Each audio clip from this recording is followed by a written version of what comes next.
Are you fed up of the cold winter weather and would love to get away for a little bit of winter sun? I feel, yeah, I am right with you on that one. I would love a little bit of winter sun myself. Today, we're going to take a look at 9 fantastic destinations for some winter sun. We're going to break it down into 3 budget, 3 medium, and 3 more expensive options. The first recommendation on the budget list is Fuerteventura with a 4.5-hour flight time from England. It is much nearer to Africa than Europe, and the Spanish Canary Islands generally make for a reliable budget winter sun holiday destination. There are, of course, other islands in the Canary Islands other than Fuerteventura, the well-known Lanzarote, Gran Canaria and Tenerife, which generally remain quite busy in the winter months, and then the lesser-known La Palma, El Hierro and La Gomera, which are, to be honest, really quiet and largely unvisited. But Fuerteventura, for me, offers a good balance.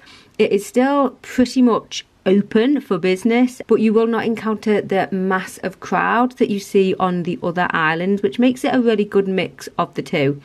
There are miles and miles of heavenly white or golden sandy beaches with turquoise waters. With an average temperature of 18-20 degrees, it may mean that sunbathing isn't necessarily on the cards, but it certainly does offer some winter sun and warmer weather than many places, and it means that it is a more comfortable temperature for sightseeing and possibly exploring different parts of the island that in the summer it is just too hot to do. The second recommendation on the budget list is Cyprus.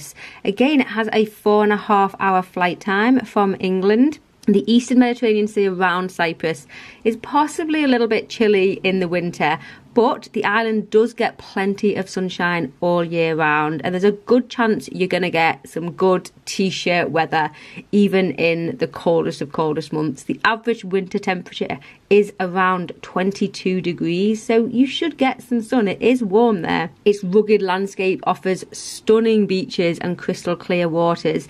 It's got a really long and interesting history, and there are so many historical sites around the island. If you can only visit one, I would recommend visiting the ancient town of Kurion, which has an amazing Greco-Roman amphitheatre. There's just so many things to do in Cyprus. You can visit the Tomb of the Kings, the birthplace of Aphrodite. The list is endless, and it makes the perfect winter holiday destination.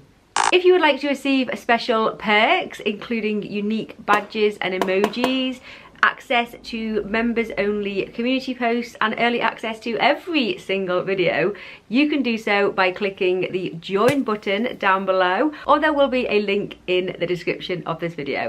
The final budget destination is Tagazout in Morocco. The flight time is about 4 hours from the UK, so a little bit closer. And this place, it was once slightly rough around the edges, kind of hippie town, but it is fast becoming Morocco's top surf destination. It is still a sleepy little fishing village on the Atlantic coast that's relatively unknown to most people. It's full of old-fashioned charm, with goats wandering the streets and local fishermen hauling in their daily catch. If you are into surfing, this is an ideal spot for some winter swells. There are so many spots to suit beginners to seasoned pros. And even if surfing isn't your thing, there are plenty of beautiful hiking trails, yoga and other activities. The average temperature is around 21 degrees at this time of year, but those Saharan winds often make it a little bit higher than that. Moving on to the mid-range list. First place I have for you is Bali, Indonesia, which is a 16-hour flight from the UK. So we're getting a little bit further afield, which is why we're going into the mid-range. To get to these places, the flights are going to be that little bit more expensive. Having travelled around much of Bali myself, I can attest that pretty much the whole island is beautiful, with different activities depending on where you go in the island. Kuta and Seminyak offer beautiful beaches and sunsets with a big focus on the nightlife. Canggu, which is just a few miles up the coast, offers a more relaxed vibe. It's got yoga dens, health food cafes and lots of surfers. It's a real surfy kind of place, is Canggu. There's also Oude, which is inland, surrounded by rainforests, waterfalls. There's so many yoga retreats and relaxation places there. It is rainy season, November to March, but it does tend to just shower for a short period of time and then we're back. You can enjoy the sunshine again. The second mid-range place is Sri Lanka, which is a 10.5-hour flight away from England. It is a fantastic place to get some winter sun. I've spent some time travelling around Sri Lanka many years ago now, but I have seen its beauty at first hand, and oh my goodness, its beauty is immense. It really is. There are so many amazing spots around this country, such as Tangali, it's an optimal spot for exploring southern Sri Lanka. There's Gal with its old Portuguese fort, Yala National Park where you can go on an elephant and leopard spotting safari. There's tea plantations and temples. It truly is a beautiful, beautiful country where you could, if you wanted to, just simply relax on the gorgeous kind of fudge coloured beaches. Or if you wanted to get out and explore, there are so many amazing things to explore on the island. The final place in the mid-range list is basically any Thai island. The Thai islands are no stranger to most of us. We've seen pictures of them and they are the stuff of beach fantasies with their white sand, their beach shacks, hammocks and palm trees and turquoise sea. You know, we've seen those pictures. It is simply stunning, absolutely stunning. It is a 13-hour flight from the UK and there are dozens of islands to choose from. Each one offers something a little bit different. Phuket has some of Thailand's most popular beaches, Koh Lanta's coral fringed beaches, mangroves and rainforests. But at the end of the day, each island is absolutely stunning and the stuff of winter sun dreams. Moving on to the expensive list. These places will be generally expensive to get to and generally expensive to stay at. The first one is the Maldives with a 10-hour flight time from the UK.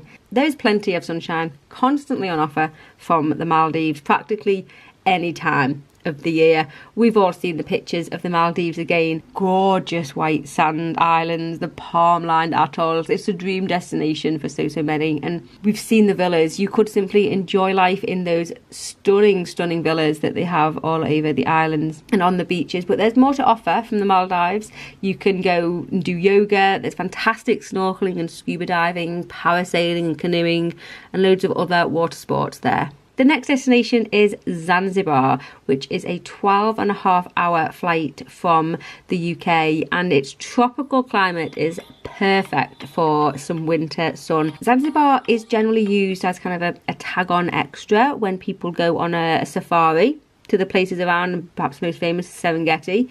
Is a stunning, beautiful island in its own right that you can, of course, just go and visit without going to a safari. It doesn't matter where you stay on Zanzibar. Trust me, every single beach is an absolute winner.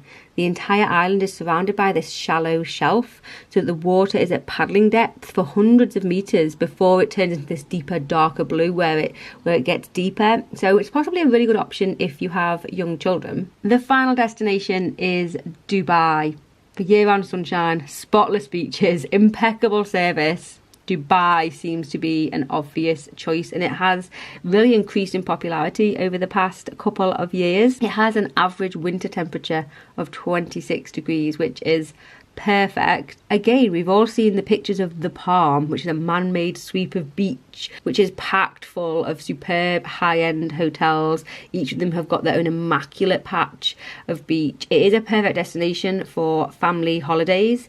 There are plenty of non-beach activities to do in Dubai as well. It's home to the tallest building in the world that you could go and visit. There's the charming Dubai Creek, which hints at a time before all of these 7-star hotels and this luxurious kind of living came to Dubai. It is a fantastic mix between beach and kind of city living with lots of things to do. Thank you so much for watching. Let me know if any of these pique your interest, or have you been to any other recommendations. Leave them down below in the comments.